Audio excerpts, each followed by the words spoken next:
Grupo San Pablo es una obra de la Sociedad de San Pablo fundada por el beato Santiago Alberione con 70 años de presencia paulina en México.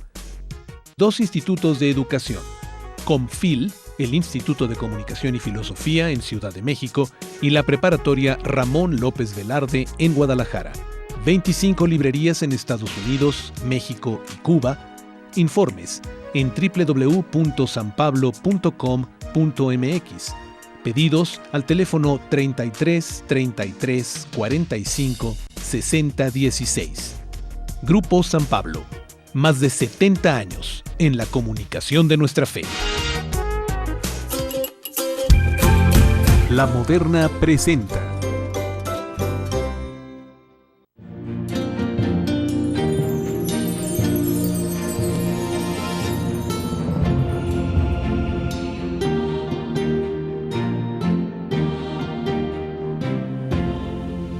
Hola queridos amigos, les saludo con afecto y con mucha alegría, porque hoy les voy a presentar al santo patrono de los animalitos. Él es San Antonio Abad, cuya memoria celebramos el 17 de enero de cada año, día en el que es común llevar a los animalitos a las iglesias para que sean bendecidos. También les presento una oración para encomendarle a nuestros perritos y mascotas.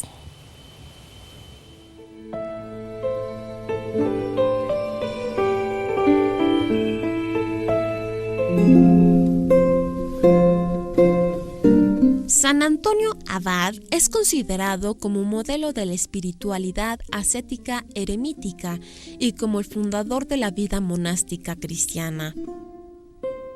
Fue un importante sostén de los cristianos durante la persecución del emperador Diocleciano. Apoyó a San Atanasio en su combate a las herejías arrianas y tuvo tantos discípulos que mereció ser nombrado padre de los monjes. Antonio nació en el pueblo de Comas, en el Alto Egipto, en el año 251. Dios le concedió vivir muchos años y murió el 17 de enero del año 365 a los 114 años de edad.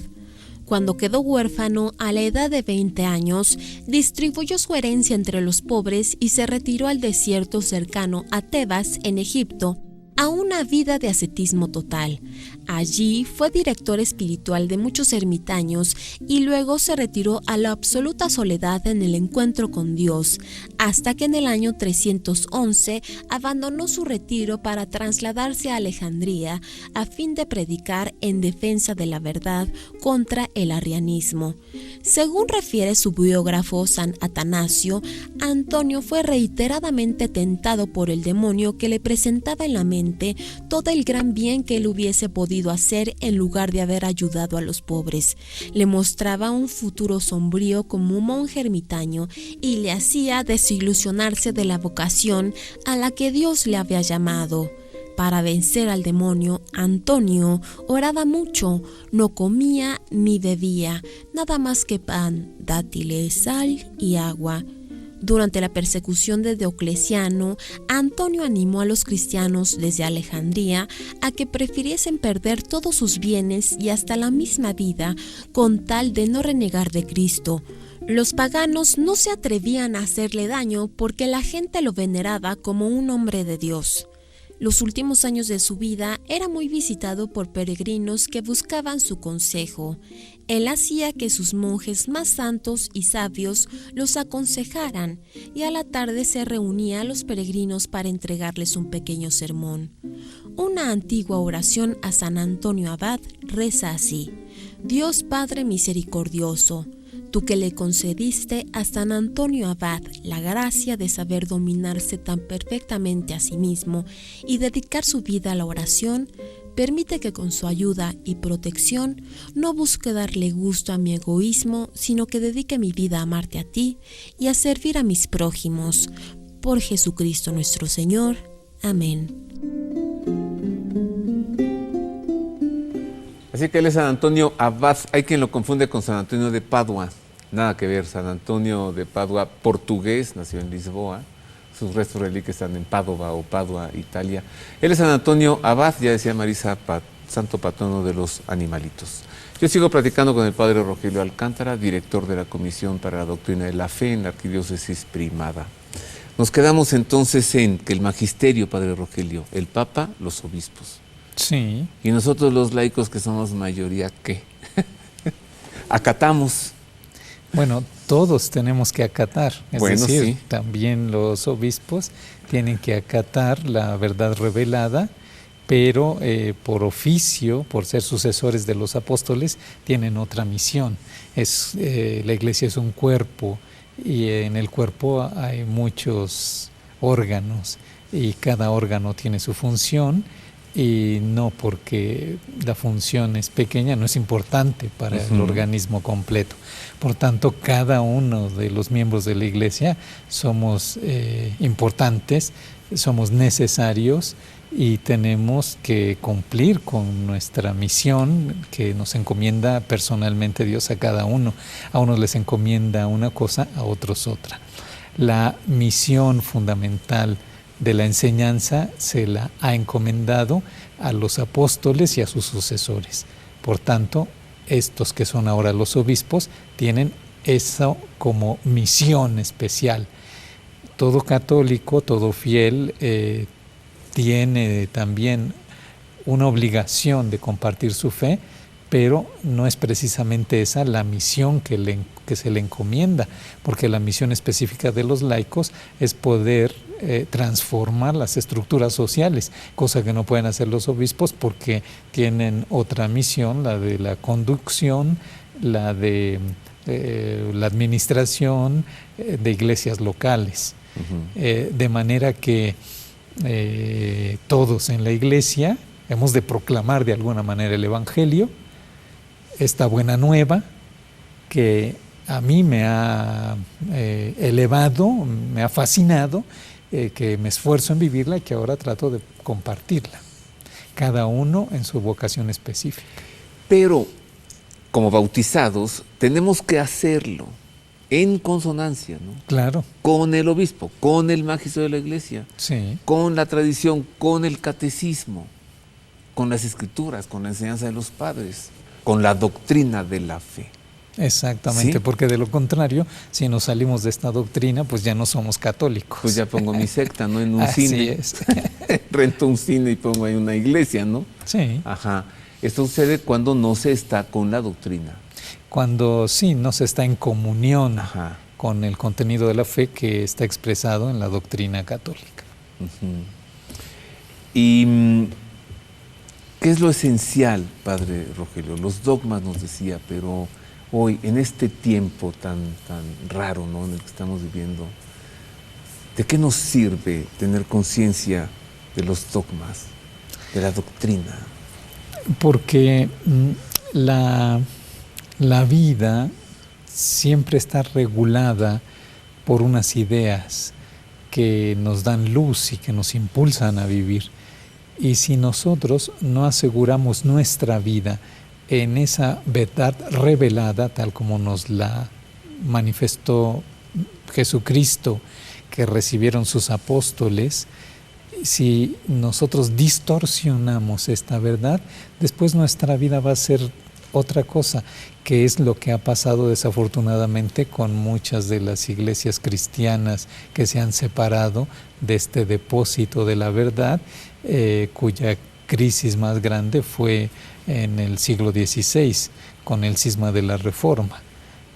Estos cristianos, que separándose de la auténtica enseñanza, quisieron vivir un cristianismo a su manera, las consecuencias las vemos ahora, ¿no? 500 años después, en donde hay más de 33,000 iglesias cristianas registradas en Estados Unidos y que cada uno ya cree lo que quiere y por tanto vive como quiere, que a final de cuentas es como el hombre quiere y no como Dios quiere.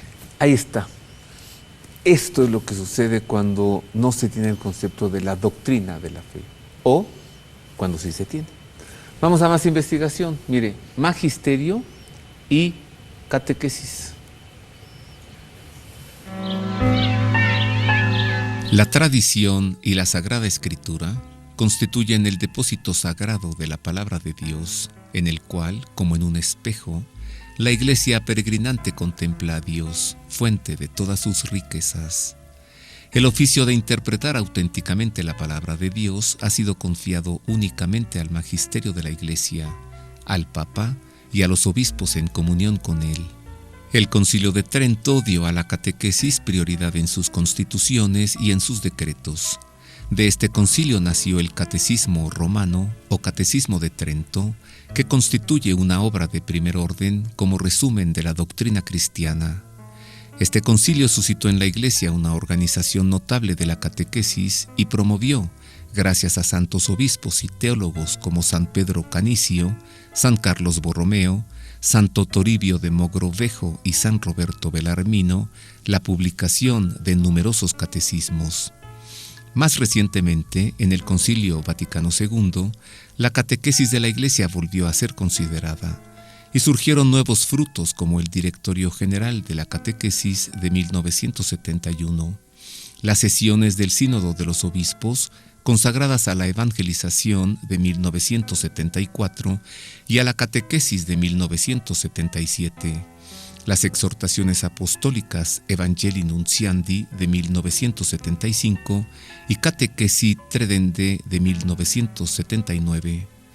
La sesión extraordinaria del Sínodo de los Obispos de 1985 pidió que se redactara un catecismo o compendio de toda la doctrina católica, tanto sobre la fe como sobre la moral, y en respuesta, el Papa Santo Juan Pablo II dispuso todo lo necesario para que se realizara la petición de los padres sinodales. El resultado vino a ser el Catecismo de la Iglesia Católica, elaborado bajo la guía del entonces prefecto de la Sagrada Congregación para la Doctrina de la Fe, el cardenal Joseph Ratzinger. Pudiésemos decir, Padre Rogelio, que teniendo el Catecismo de la Iglesia Católica aquí, no hay modo de equivocarme, no hay modo de salirme de la doctrina de la fe. Es una guía segura, Roberto. Ajá. Por tanto, es muy recomendable que a todos estos laicos que desean compartir su fe, pues vayan al catecismo como primera fuente y decir, ok, a ver, quiero hablar de la Trinidad, voy a ver qué dice el Catecismo de la Trinidad. Quiero hablar de la oración, voy a ver qué dice el Catecismo sobre la oración. Voy a hablar sobre... Los ángeles, ya ve hoy. Sobre los Todo el mundo habla de los etcétera. ángeles. Efectivamente. Es una guía para nuestra fe segura. Ajá. Vamos yendo a conclusiones, Padre Rogelio. Después de esta deliciosa hora que hemos tenido juntos, déjanos un poquito de doctrina, déjanos un poquito de magisterio para centrar nuestra fe. Pues yo creo que una conclusión excelente es esta que acabamos de decir, que cualquier católico conozca más su fe y por tanto lea el catecismo. Porque además no es solo para leer, es también para gustarlo, para meditarlo, para profundizarlo. Y qué bueno sería que cualquier persona que nos está viendo ahora, escuchando, como fruto de esta conversación, diga, voy a leer el catecismo. Si no todo, por temas o por interés, es decir, a ver, ¿qué dice el catecismo sobre los ángeles? ¿Qué dice el catecismo sobre los demonios? ¿Qué dice el catecismo sobre el pecado original? ¿Qué dice sobre el cielo o sobre el infierno o sobre el purgatorio? Y entonces mi fe se fortalecería porque el conocimiento de la fe hace crecer la fe. Y luego, cuando intente compartirla, el compartir la auténtica fe haría también crecer mucho nuestra fe. Y habría católicos pues más instruidos en su fe, que no dejarían fácilmente su fe por conocerla. Porque como dice el dicho, católico ignorante, seguro protestante. Que se han salido de la fe, de la sana doctrina. Bueno, pues mire, si tiene un catecismo en la casa, pues ya sáquelo de la estantería, ¿no? Y póngalo en el buró o de abajo de la cama, porque ¿quién se lo pone cuando se le rompe la pata? Y si no lo tiene, consígase uno, le urge. Nos urge conocer nuestra fe, no solo para saber en qué creemos, sino saber cómo actuar a partir de aquello en lo que creemos. Muchas gracias, Padre Rogelio. Me gustaría hacer una última recomendación. Sí, por favor, venga. También aquellos que no solo quieren predicar, sino escribir sobre la fe, yo los animaría a que escribieran sujetándose a las fuentes, pero además sometiendo a la Iglesia sus escritos, porque es bueno que uno pueda recibir una sana crítica o una orientación y por tanto solicitar al obispo de mi diócesis lo que se llama la licencia eclesiástica para publicar una obra que yo he escrito. ¿Y eso pasa indefectiblemente por tu oficina? Tendría que pasar, es decir, todo aquel que desee publicar una obra católica que viva en la arquidiócesis o que se vaya a publicar en la arquidiócesis puede solicitar al arzobispado la revisión para que el arzobispado diga nada obsta para que se publique como católico y el obispo directa o a través de alguien diga imprímase. Ajá. Gracias, Padre Rogelio Alcántara, de nuevo. Con mucho gusto. El que sabe, sabe, no cree. Y el que cree, pues cree. Y si no cree, pues pídale a Dios que le dé fe para poder, como decía el Padre Rogelio, adherirse a esto que Dios nos ha querido revelar y dar a conocer. Feliz semana, a nombre de la producción de Ver y Creer, a nombre de mis compañeros, el staff técnico. Dios le guarde. Gracias.